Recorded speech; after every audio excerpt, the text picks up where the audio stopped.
So literacy and content learning are deeply intertwined, and research has proven that incorporating skill building throughout instruction is better than teaching skills in isolation. So essential literacy skills are transferable, high-impact reading, writing, and language skills that are universally needed to drive student proficiency and growth toward grade level and state level standards. Hello there, and welcome to today's episode of the Easy EdTech podcast. If we haven't met before, my name is Monica Burns. I'm a former New York City public school teacher, still here on the East Coast, and I've been out of the classroom for a few years, leading professional development for educators and writing about all things EdTech on my blog, classtechtips.com. I'm so excited for you to join me today on a Friday. You might be used to joining me on Tuesdays for new episodes of the podcast, but today I've got a special bonus episode in partnership with BrainPOP. Before we jump into today's conversation, a quick reminder. You can head to my website, that's classtechtips.com/podcast, for all of the show notes from today's episode and the past 200 or so episodes of the Easy EdTech podcast. And if you are listening on Apple Podcasts, Spotify, another favorite podcast app, you should see a link in the description. That one will take you straight to the show notes for today's episode. Today's episode is titled Building Background Knowledge and Learning New Vocabulary in Any Subject Area, a bonus episode sponsored by BrainPOP. Today, I chat with Karina Linch, the Chief Product Officer at BrainPOP, and it was so much fun chatting with Karina for today's episode. As you'll hear in our conversation, I am a BrainPOP superfan and used it for years as a classroom teacher. We talk about the origin story of BrainPOP, as well as strategies for using technology to boost content knowledge and vocabulary acquisition. Let's jump into the conversation.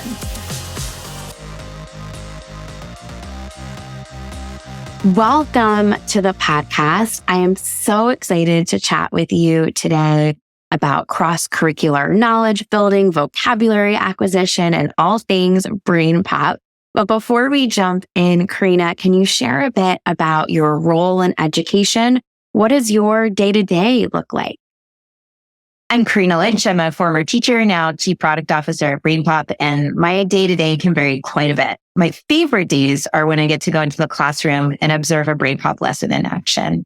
I learn so much from teachers and from students, and my team and myself, we've been inspired to build new features and functionality by observing how teachers hack at products and kind of app smash them together to really get what they need for their students.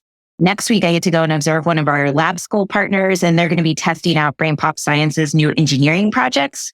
And I know I am going to come away inspired and with a better understanding of our customers.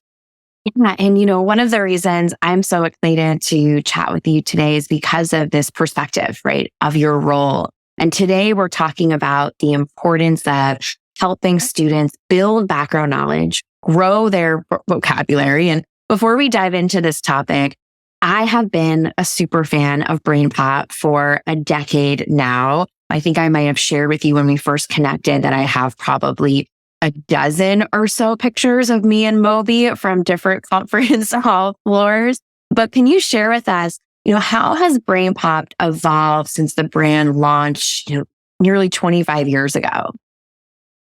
Yeah, well, so BrainPOP has a really interesting origin story. We were founded by a pediatric immunologist, Dr. Avram Kadar, and he wanted to help kids understand the world around them and within them. And he knew that animation and characters are a powerful way to connect with kids, and that explaining what was happening to them would make it a lot less scary when they have allergies or an asthma attack.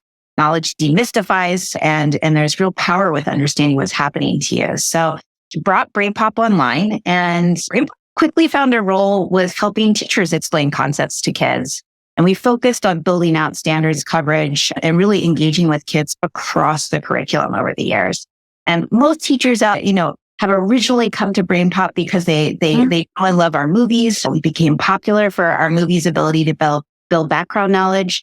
But we've expanded well beyond that to give students the ability to apply what they've learned and assess their skill development. So we've launched new features like pause points and challenges. And we've also deepened in extended learning with creative tools that help kids show what they know. So now kids can make their own BrainPOP movies or code their own projects or build concept maps to make meaningful connections. We're continuing to evolve as a platform that demonstrates learning outcomes. So we're providing actionable insights that save teachers time while surfacing insights into students' biggest areas of misconception and where they could use additional skills practice.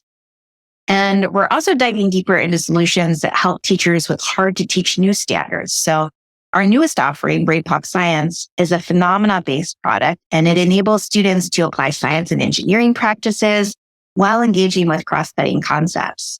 So we provide a scaffolded claim evidence reasoning or CER experience so students can go in and manipulate and collect real-world data as evidence to support a claim and then write a scientific argument. So we're really diving deeper and at the same time broadening out to support teachers in every subject area, not only building knowledge and vocabulary, but also diving deep into things like science specifically. Yeah, and it's so wild because I, like so many educators, as you mentioned, came to BrainPOP because of the videos, still there, right? And loving all of that content. But I do feel like every time I connect with a team member or I chat with an educator who's using BrainPOP in a classroom environment, there's something new, right? Like the pause points, which I was introduced to last year, and just so many different resources within this platform that make it such a compelling place to come back to. So, what is happening at BrainPOP related to our conversation today about building essential literacy skills more broadly? So literacy and content learning are deeply intertwined, and research has proven that incorporating skill building throughout instruction is better than teaching skills in isolation. So essential literacy skills are transferable, high-impact reading, writing, and language skills that are universally needed to drive student proficiency and growth toward grade level and state level standards. And some of the essential literacy skills that we emphasize at BrainPOP are things like making logical inferences with explicit details and citing specific evidence to support conclusions, determining central ideas, summarizing key supporting details, interpreting words and phrases, and of course, acquiring and using academic and domain-specific words.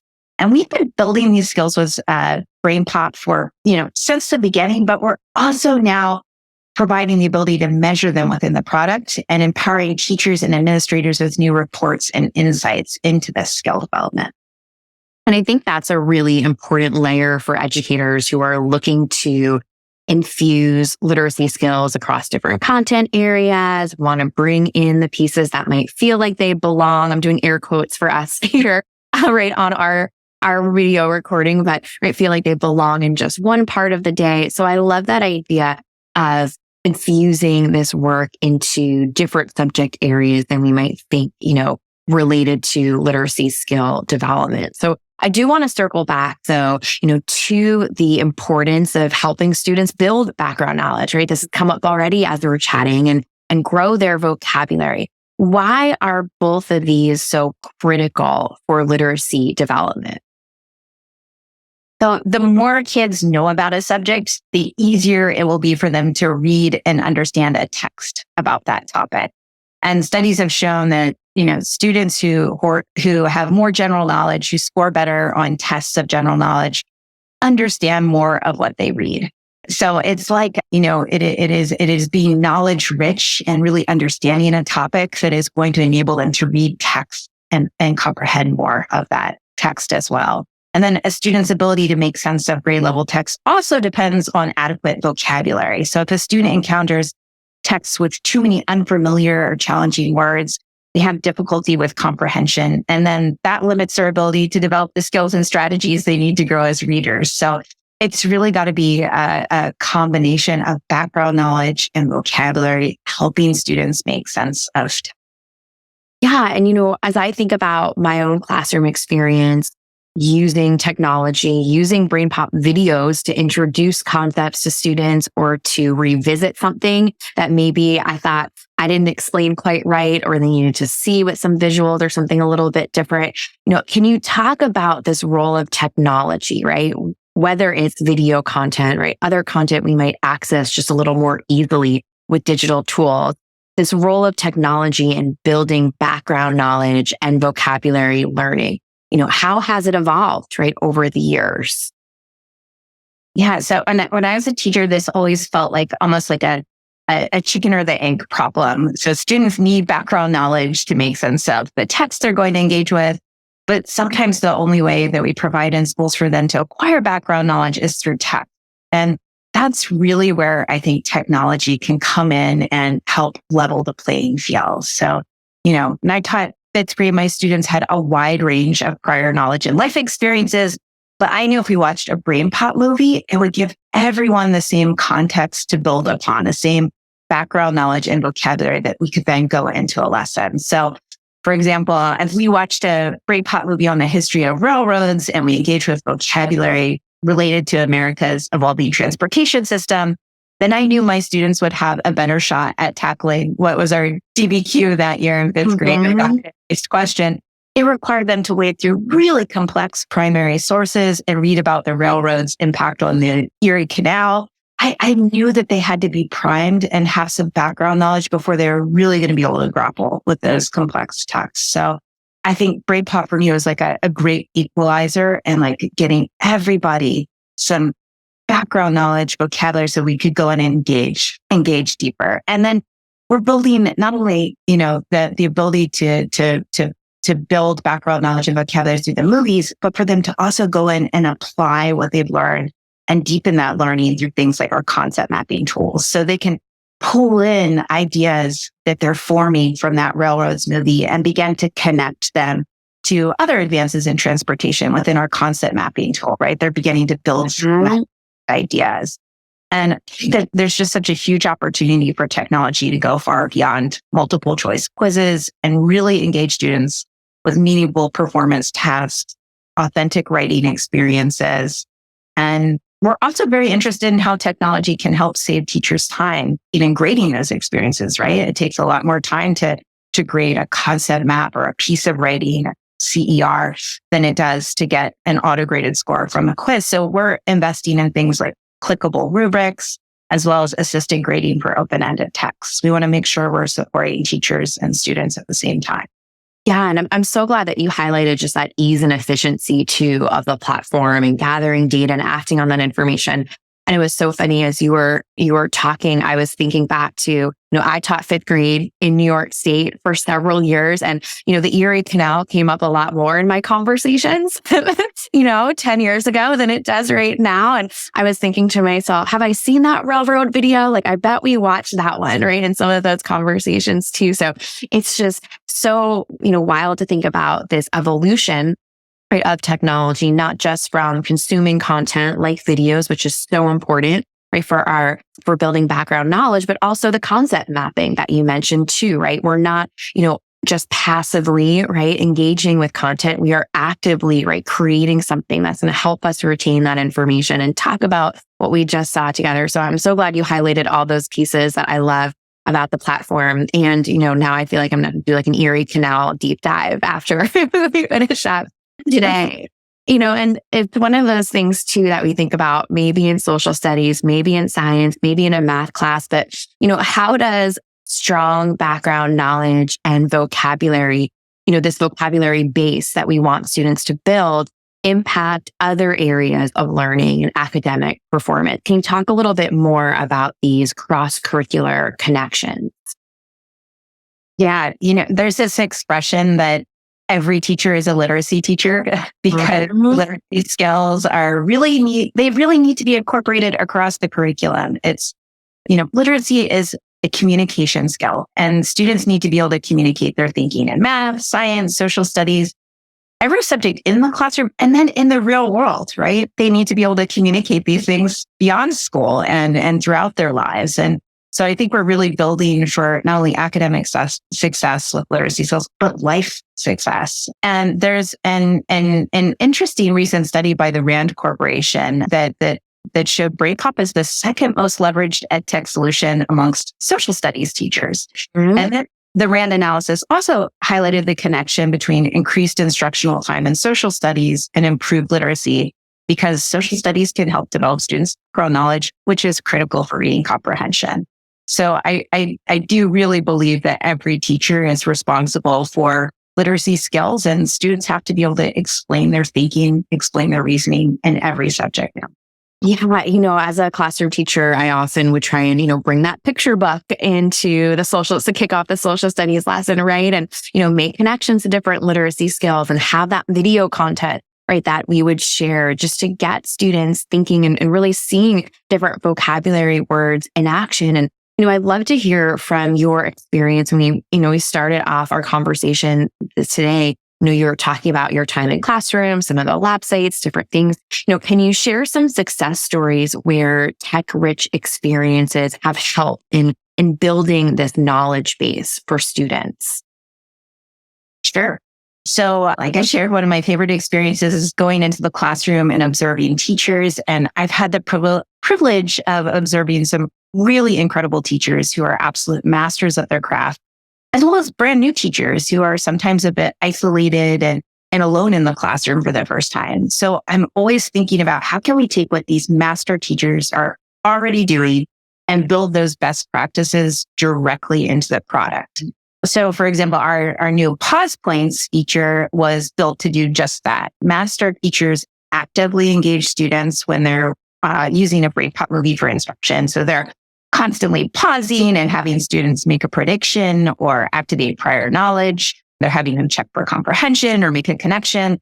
So we thought, let's use technology to build that amazing user experience that master teachers are doing and build it out so that every teacher can benefit from it. And that's really how we came up with pause points. So they're questions and prompts that are built directly into the BrainPOP movie experience, and they're to intentionally activate students' background knowledge and build subject-specific vocabulary while they're going. So same thing those awesome master teachers are already doing, but let's scale it and make it accessible to everyone.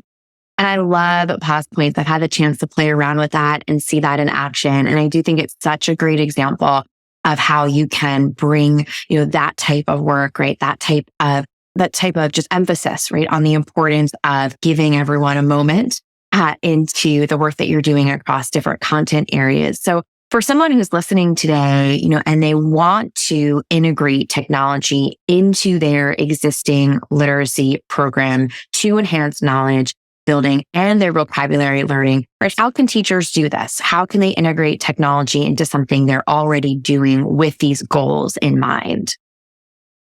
Monica, I love that you referenced using that picture book earlier to build background knowledge and get your students learning. So if you can use a picture book with your students, you can use technology with your students. You can start with because they're the same skills, the same kind of pausing, stopping, activating skills that you use. So I always like to think, use technology in an equitable way to really level the playing field for your students, to get them to lean into your lesson. So students do not come to school bursting with excitement to learn about main idea or how to think text, right? Like that. They're not like chomping at the bit for this, but they do come to school excited to learn about stuff. So whether it's baths or mummies or ancient Egypt, use that to get them to really learn literacy skills in context with the content that gets them to lean in and truly engages them.